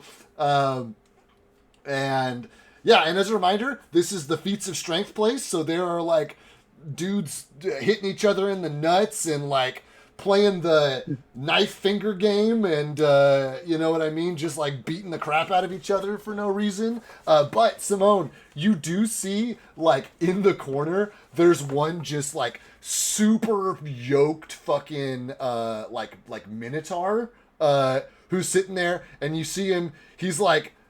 He's really bad. He's like really bad, but he's trying to like you catch him like trying to freestyle like you were, you know what I mean? He's like trying to like make up a story on the fly. He's like, and the heroes, are there two of them? No, the hero, no, is he an outsider? The outsider, then the man slain when he thought he was Begain. He's like, no, Begain, that's not a word. He's just like, you know what I mean? Like he's but yeah, you know, full blown nightlife here. People fighting each other. I wouldn't say catching on, but you know, somebody's trying to do fast talkies like you did last night, Simone. And Duran's serving up drinks. Very busy place, especially after you guys all walk through. Oh, yeah. But it's late. It's, you know, it's midnight or later, right? Is like, I'm gonna be like, do you have anything for this puto? He's actively bleeding, and I'm gonna look at Galfast. And then one of the like patrons, one of the like kind of like big guys around, he like looks at the like huge maul mark on his shoulder, and it kind of like looks down. And he kind of like looks at Galfast. He's like, I'll stomp you on your toe, and you forget all about the pain in your shoulder. No, it's fine. We can take care of him, and I'm gonna like put my hands on his shoulder to pull him away, and I'm gonna use lay on hands. On Galfast? On Galfast, yeah. Cool. Go ahead and roll your healing and do your stuff, whatever lay on hands is. Oops, I need to add a. Oops, fine, there we go. And hands healing. Galfast, you're getting healed by Reed, because Simone tried to look out for you and was like, oh, we need something for this guy, and the closest thing you got was an offer from somebody to stomp on your toe, so you forget about the pain in your shoulder. Reed heals you for 36 points of damage, nice. So I'll let you apply your own healing there. You may just have to do it manually. And so you guys are in here. It's a very raucous environment. Like I said, it's past midnight, so a lot of these dudes are drunk already. Of the group that came in behind you, almost all of them seem to be in the like enthusiastic train. You know what I mean? Like they all like in that pack among them is the guy who was standing next to Reed, who was like, I've never seen anybody fucking just talk to the combatant during a duel before. That's crazy. You know, like how it works. Like not how it works here. There's just like a lot of fucking excitement. Galfast, people are like tapping you guys on the shoulder. People are asking you guys like where you're from, what brings you to town, what'd you do to get on Halgrim's good side, you know what I mean? And there's like, you guys are kind of getting a little bit of celebrity treatment here tonight. Who are they talking to, asking all that?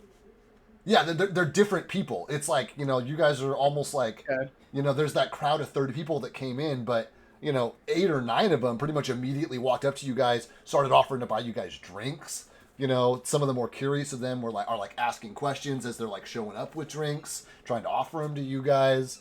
But you get a sense of like curiosity, right? Like you guys are like an oddity, and there are definitely some people who don't approve of you. There's a dozen people who don't approve of you in this building, right? But probably 3 or 4 times that number that seem to just be like excited to be around you. I'd definitely be talking it up and be like, you know, brave adventurers, putos. We got a quest from Halgrim, you know, very secret, can't discuss it. You know, this is God to patron, you know, confidentiality, putos. But you know, it's something that he definitely would not shy about getting some free drinks for us. In fact, I think that's. Hold on one second. Halgrim's telling me to give me a vodka and soda. I am standing behind him, shaking my head at the guys like pointedly so that they get it. Funny. And despite that, Reed, a lot of them are focused on Simone. They're just kind of like blindly nodding. They're like, "Yeah, I get that." You know, you see a couple of them see you shaking their head, and they kind of like look at you, and they're like, and they like see your crest, and one of them is like, "You don't even worship our gods." You know what I mean? Like they almost like brush you off, Reed, because you're like, "You don't even worship our gods." Like, you know, you got that's somebody else. You know, just gesturing towards. By the all other. means, spend your money and buy us drinks then. And one is like, damn straight, well, you won't tell us what we're going to fucking do. There's, you know, a little bit. Yeah, and you guys can Kythar's probably already drunk. Because I know he would not have said no to a free drink, 2 free drinks, or 7 free drinks. So he is fucking blitzed. The person who's responsible for role-playing Kythar tonight, do we think he's getting into feats of strength? Do we think he's trying for a rematch against Duran? Or do we think he's drunk and passed out tonight? Yes. First one, then the other, then finally the last. Arthur's already at the bar. I love that. Kythar doesn't have to get to the bar. There are people willing to go to the bar for him and grab more drinks for him. Like, just for the privilege of, like, standing in a circle around you guys, like, talking to you and just, like, people just want to, like, hang out with you guys. And there is a mixture of like dwarves and humans, you know, different variations of orc. Like I said, there's kind of a one-off minotaur in the corner. There's somebody who's probably got ogre in his blood or giant or something in here as well. A lot of sturdy, hardy folk. But you wouldn't know it to listen to them. I mean, they sound like fucking K-pop fans, right? Like they're very stoked to be like hanging out with you guys. And I'll be like, yeah, and you know, after talking with Halgrim, fool, he says he likes you a lot. And I'm just like talking to some random guy. He says you're not. I'm like, he's not your. You know, you're not. You know, his favorite. There's some things you can do to be his favorite. What? What can I do? What? Please, you have to tell me what I can do. Hold on. No, I just lost connection with him. I must be bad reception. Do you need another vodka soda? Would that help? Would that help you make the connection? If you what? Sorry. Do you need another vodka soda? Would that help you make the connection again? That definitely helps. That definitely helps. Duran! And he excites way out towards the bar.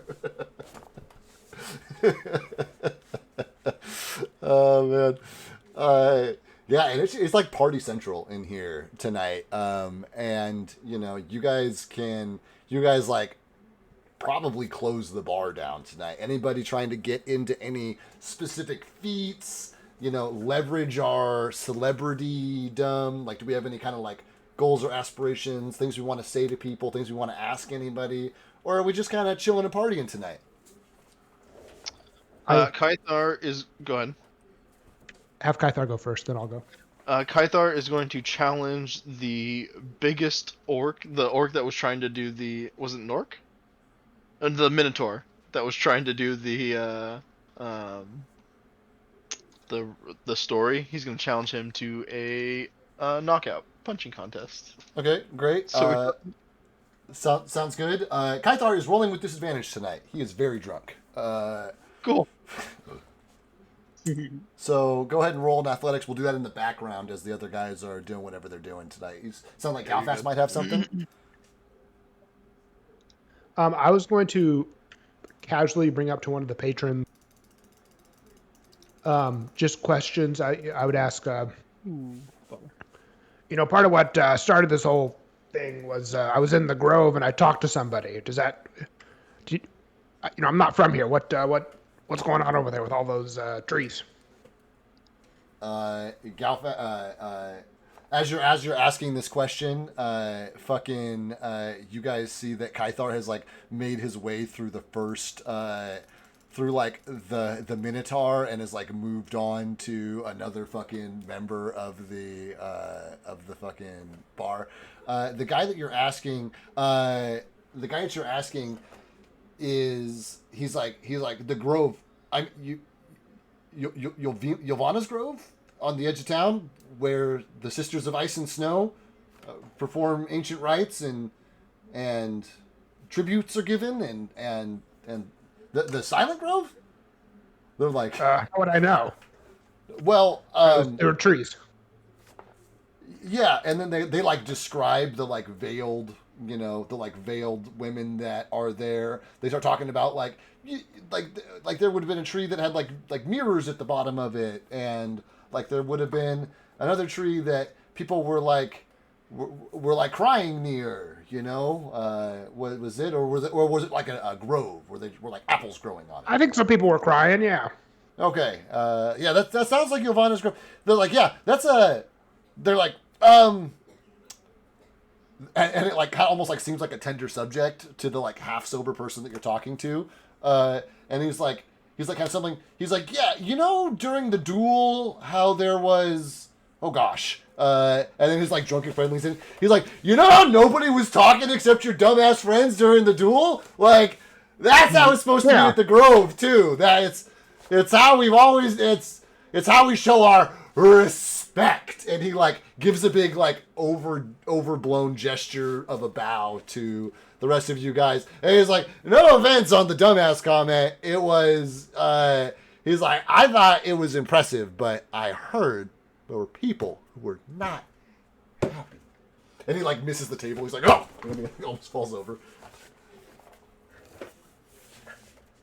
So, yeah, well, hey, maybe you should post that, like have a no talking sign for like new arrivals to your lovely town here whenever you know. And then he like turns to the drunk guy, turns to a sober friend. He's like, they might be Halgrim's chosen, but I bet you Giovanna doesn't like him very much. Name dropping the deity of the Grove or whatever. And he like kind of chortles to himself. The half sober guy looks super. He's like, he's like looks super nervously at the rest of you guys. He's like, yes, but if they're Halgrim's chosen, then that's surely enough. When he's looking around nervously, can I do like a jump scare? Can I like go bah? You do a jump scare. The sober guy fucking jumps out of his skin. As a result, the drunk guy, like, who was leaning on him, does not have his support anymore, falls to the ground.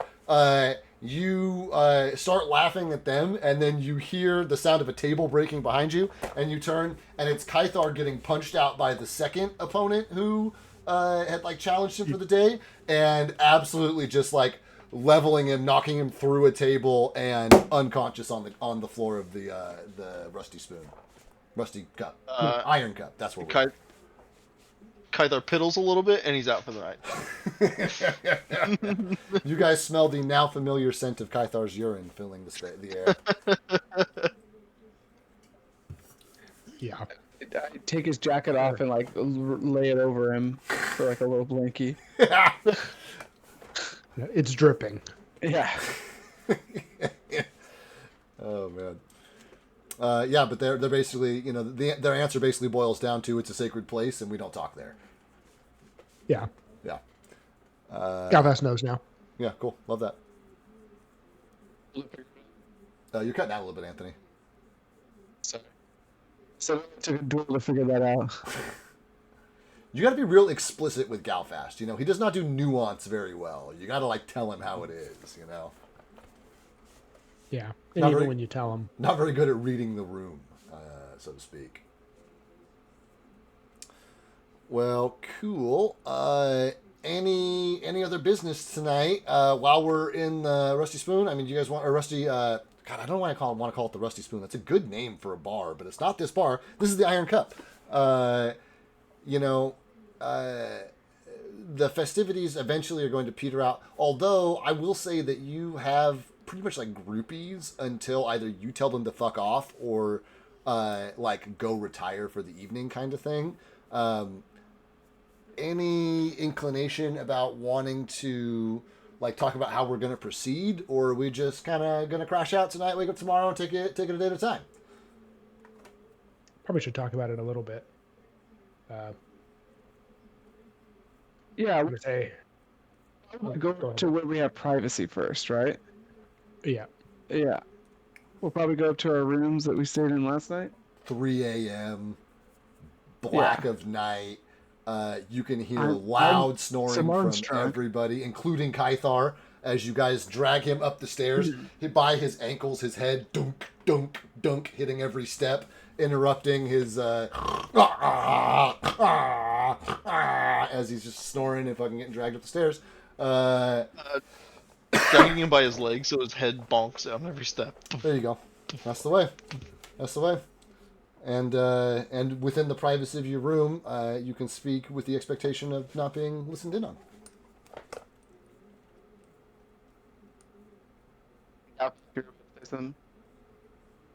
Your noise gate is cutting you out for some reason, Anthony.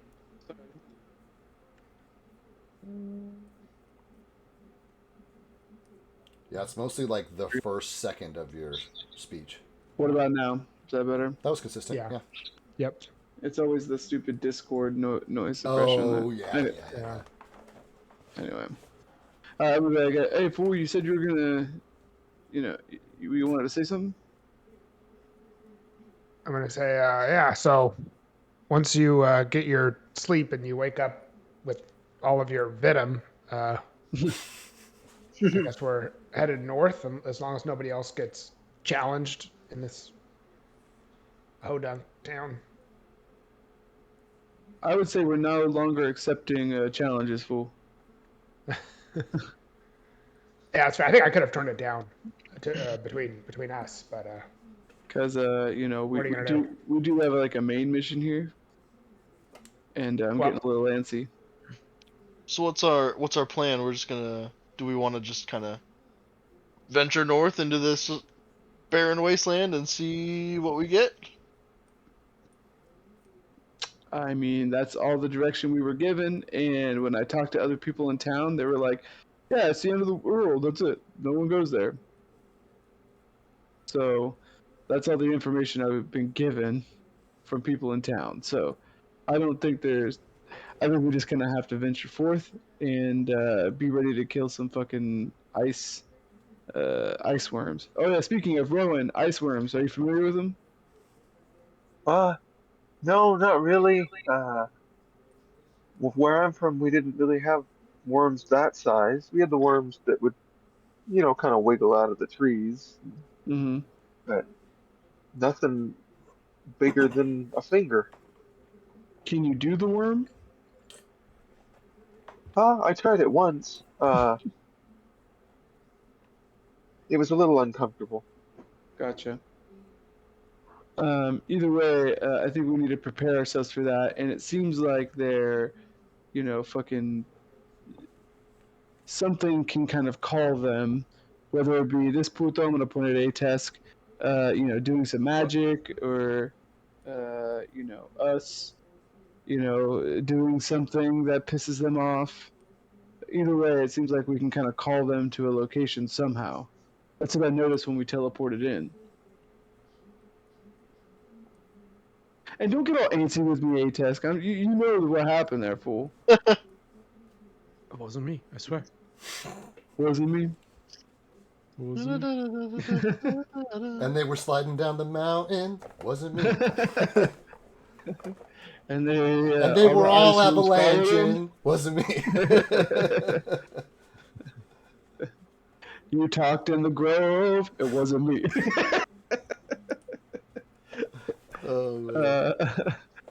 And you hear the Minotaur downstairs. I got it. That's the recipe. It wasn't me. You hear the Minotaur's voice in the room next door. He is now a super famous poet. And we'd be like, yeah, I think that's what we're gonna do, and I think we can, we can fly there, fool. All of us can fly there. Yeah. So, well, you guys are gonna have to get in the hole. I don't want to go in the hole again. You can hold your breath for 8 hours, puto. What are you talking about? I don't look. I'm too old to go in the hole anymore. I'm riding on horseback. Okay, this is what we're here. Okay, so you win one fucking duel, Puto, and now you're not going in the hole. Now he. You win one fucking duel, and Now you're too good for I'll the win hole. another. yeah, I'm big for my britches now. you're getting in the hole, fool. Actually, I think we have it is probably his time, fool, that somebody else switches out. Will was telling me that holding Reed and Kaitar, they're pretty fucking heavy, fool. Yeah, I'm not a light guy. Yeah. So I don't look like much, but I'm dense. I think. Well, I know, and I'm gonna Don't like. look like much. I'm gonna look at your ass and be like, "Oh, we know you're dense, fool. What are you looking at back there? Your ass." Oh, man. And I'm like, you would literally introduce yourself, Puto, to us as, the thick, round. I mean, your last name is Round Bottom, fool. That's just my name. All I'm saying is it's the last thing to leave the room. That's funny.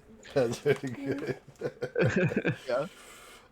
Anthony, for remembering how Reed introduced himself to you the first time, go ahead and take a hero point. It's not revealing. It's not revealing anything true. new, but it's reminding everyone of something Round that's bottom. true. So I will take that. I'm all full up, so thank you. I'm all full up. There you go. You earned it. Yeah. And it'd be like, Rowan, what do you think, fool? Like, I'm just going off of what I think is right, but like, you're kind of the wilderness guy, even if this is not like your wilderness. What do you think we should do? Well, I've always wanted to see what the end of the world could be ever since I heard of it. So that could be fun. But I mean, people do make it sound dangerous, but I mean, I'd love to see the end of the world.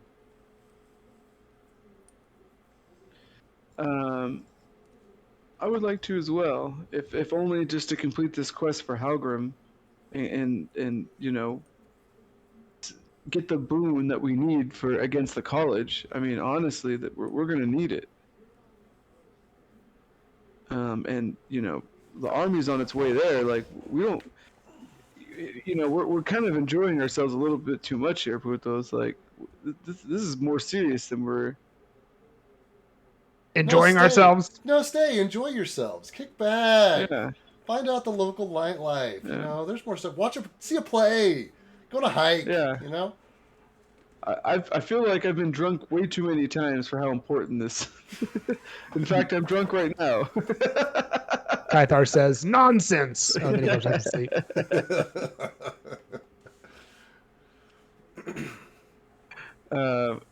And so I'm gonna be like, yeah, I'm like, so, I think we need to, once I get my rest, we need to get a move on. And Reed, you're swapping with Galfast. You're going in the hole, fool. I'm always in the hole. You're going in the hole. I'm just reiterating. You're in the hole. You see Galfast smiling like his 16th behind. Bloody gums, you know. So Simone was keeping count, and he used to have 8 teeth.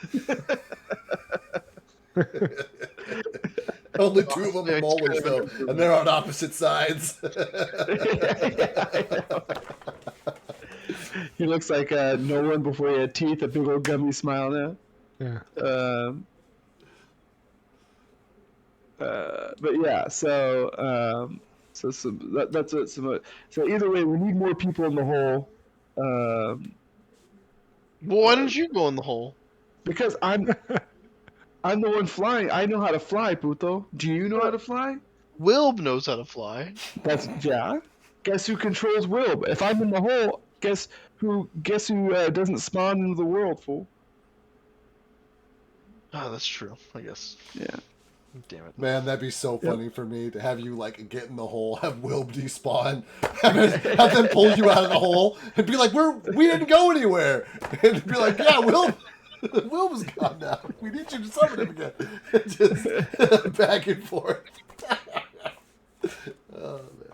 If this was a sitcom. Right. Yeah, I know, right? And so we're gonna get going in the morning. Everybody get some rest. It looks like Cathar is already there, fools. And we're gonna finish this. We're gonna finish this. Sounds good. You I'm see done. Galfast drawing on Kythar's face. I'm like, Ates, you've been unusually quiet today. I've been enjoying the show. It's been Galfast's day. He got a win. His arrows landed true. He killed a guy twice. He killed the same guy twice. And I don't regret it neither. You're Galfast's biggest fan, fool. It was fun. He's Yeah. entertaining. He's entertaining. Yeah. Yeah. What do you think about this? The end of the world, fool. I haven't got a lot out of you. You haven't really said a lot. I haven't decided if I'm gonna welcome it or if I'm gonna fight against it. It's been a rough time for me.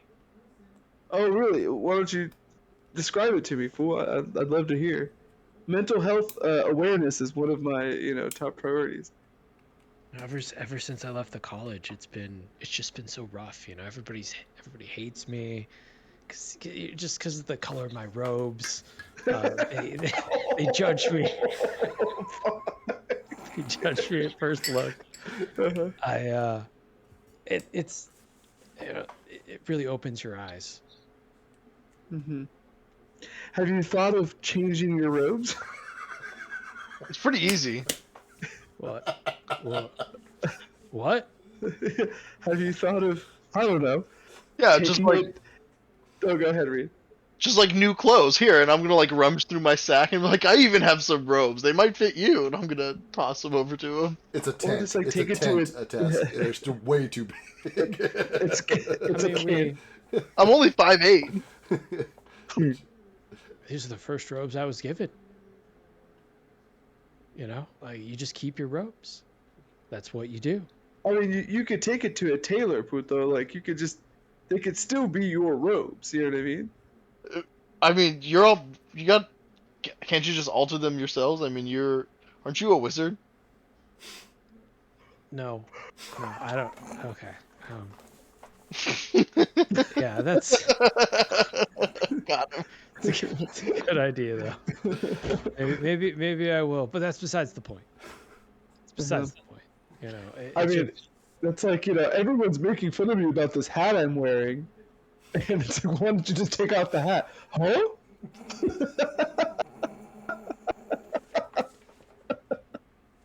That was in character, by the way. why don't you beat a guy while he's down? So didn't I just help you through a hard time? Oh, I lost my magic. Okay, Where's listen. my magic? Listen, that was Can't get him out. that was a serious moment. All right, he's completely serious, by the way. That was a serious moment in my life. All right, and the way that you are—that is something I could not control, Puto. I could not take off the hat in that scenario. Right? You can take off those robes at any time. You can. I can't change my ears, okay? Neither can I, and I wear them loud and proud. All right. I literally have a bald head. At least you have hair. It's a blessing and a curse. It's just tough out here for an elf.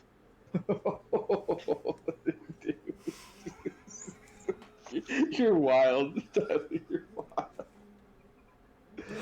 Okay. And so someone's gonna be like, all right, fool. All right, it's a little tough. It's not that tough. It's a little tough.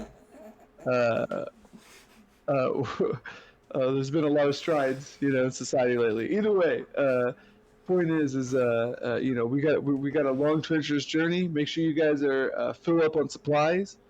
You got plenty of whatever you guys need for the wilderness, and be ready tomorrow morning to go. And Simone's gonna go find a spot in the room that we're in, or one of the beds, and go night night. Yeah, sounds great. Any other Um, business on the night? Yeah, Reed. I am gonna try and do something that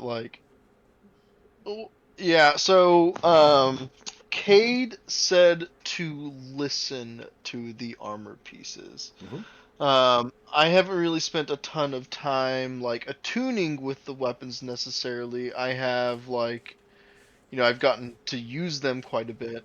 Um, but I think I'm going to try and do kind of like a prayer, like the way that I connect to Iomade, but I'm gonna try and be in that space and listen to the armor, and just before I'm going to sleep. And I am gonna put the helmet on for that as well. Okay, sounds great. Shield in your hands. Hmm. Give me just a sec, my guy.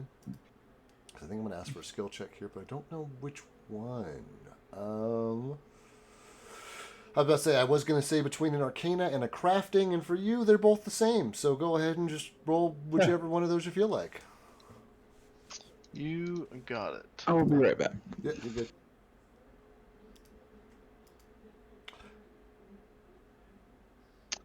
Could I try and reach out to Iomade to maybe give me a listen or a extra hand here to roll with advantage?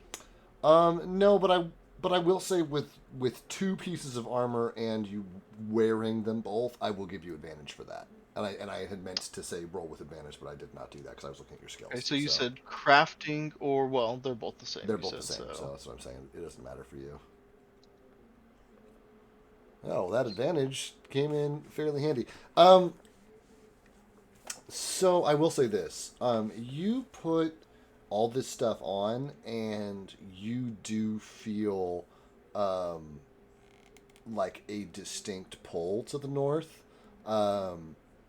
But like I will say this as well: for the edge of the world being your kind of like destination, right?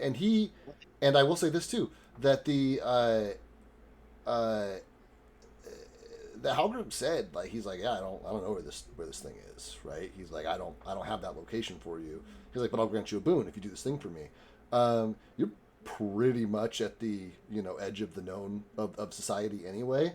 And as you're like listening to that, you feel like a very strong pull to the north, and that's all that registers for you. It's just like a general inclination that like and I don't know if Reed necessarily has the tools to interpret what that means, right? He's like, is this it telling us I need to do this thing for Halgrim so I can find it? Or is this thing telling me that this is physically where the item is? He's like I don't think that's clear to read, you know what I mean? But there is a like sense of confirmation at the very least at like, okay, like you're saying, the first time you sit and really listen and like take time with these pieces in this way, they seem to be encouraging you to go the same direction as this like god being also seems to be sending you. Yeah. Do I see anything on the shield change? Because there was like a map on the back of it, I believe, or like on the face of it there's a volcano, a mountain with a like dragon circling it and like a prophecy Okay. scrolled in it. Okay. Right? Then no. So okay. Then I'm good. Cool. Bedtime. Yeah, everybody goes bedtime. Unless there's something else somebody wants, I'm kind of like the metagamey DM in me is almost like maybe we should call a little bit early because long rests are such like clean like breaks for resting points. So I think, but because we're still a little bit in front of our normal end time, I will ask, is there anything that the party would want to do before you left town? Kind of like, do you guys want your, like I want to give you your, okay, last chance at civilization here, right? And then we can start next session with you guys like walking out the gates and like heading north, right? Like, do you guys have any other business to tend to here in town? No. No is an okay answer. Yeah. I don't think we've talked to people for information. We've already gone shopping. We've bought stuff. I don't have much gold left, actually. Probably should double check with Simone too. Looks like he's sleeping in. Nice role play. But I don't think I have anything. Simone, we're trying to decide if we're going to do anything before leaving town. Like talk to anyone, go shopping. David's giving us like a last chance before Right, we're out like, of here. because I think what I want to do is have the start of the next session be like you guys heading into the wilderness, so to speak. And so, like, is there, like, last call for town, right? Like, you guys are still here, you're waking up in town. You in character were like, make sure you got your shit straight, right? Like, me as the DM is now asking you guys, is your shit straight? Yeah, I think the first thing I did when I got into town was get like provisions and stuff. So I'll just double check all that stuff and make sure we have like, if we're crossing like, if we're going into, You get a sense that like, it will be ice. at least a week or two out there traveling. Yeah. So like, I think lots of rope. I think, I was gonna ask you actually if there is the like those things that you can put on your feet for Climbing like spikes? crossing Crampons? ice, crampons, Crampons, yeah, 100%, yeah, absolutely, or like ice picks. yeah, all That's all a good that idea. stuff, all that Yeah. stuff is available here. Yeah. So Yeah, maybe some. That's a good idea. Like pinions too for climbing. Cool. yeah, stuff like that. So that's the stuff I'm looking for, because if we're going into this frozen wasteland north, it's going to be ice. It's going to be this, like, and Simone, knowing his like, we're merchants, and this isn't the only ice area that we go into, Right. and so we know like, hey, there's going to be times when we're going to need like this gear to kind of like be able to travel.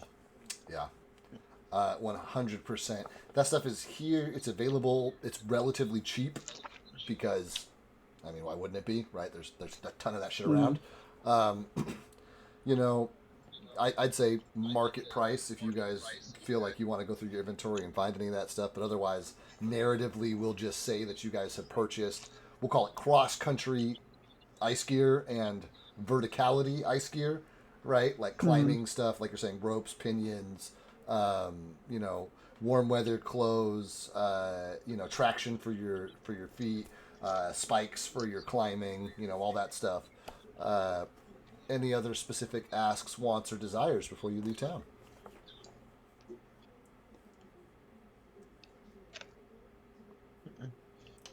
Cool. Well, as per the usual, I think what I'd like to do is, like, if over the coming week somebody has a last minute thing where they're like, oh yeah, like, they wake up in the middle of the night, like, oh shit, we should have asked about, or we should have purchased, or we should have, whatever. Like, I will give you guys one more last call at the start of the next session. But otherwise, we'll start the next session with, I mean, you guys kind of know how travel goes in my campaign. It's kind of a montage until something happens. So we'll kind of like start the next session with that montage. And then whatever that first event will be, assuming that you guys don't have anything that you want to pick up from town. I know it's a little early, but I took you guys a little late last week, so I think I'm going to cut you guys loose a little early this week while we've all still got plenty of energy. And, we got this nice clean break on the long rest. Simone, go ahead and hit that long rest button, buddy. All your spell slots, all your hit points. And the same for everyone else. Simone gets his first truly restful night in since you guys came out. That's got to be a couple of days at least. Because you guys did cover a lot of ground really quickly. You guys only spent like a day or two in Otheris, and you guys only spent like a day or two here. and you ended up in Otheris because you were on the run from the fight where you got cursed. So I mean, really, less than a week, but definitely a few days for sure. Cool. Hit your well-rested buttons, guys, and we powered through without a break. I think we're going to cut it a little early and tell you guys you were great. Thank you for bearing with us as we had this very kind of like one-on-one intensive start to the session. But as you guys are figuring out, Frostholm's this really quirky place rooted in tradition, and we had to see some of that stuff through to the end. So here we are. Thanks you guys for playing, and I'll catch you next week unless something comes up, and we'll play then. Sounds good. Cool. All right, Alrighty. guys. Bye, guys. Later. Bye. Night, guys. Good night. Okay, cheap viewers. I don't want cheap viewers. Finally, thriving woodchuck Gaio. I want free viewers that are here because they want to be here. I don't want to pay for them.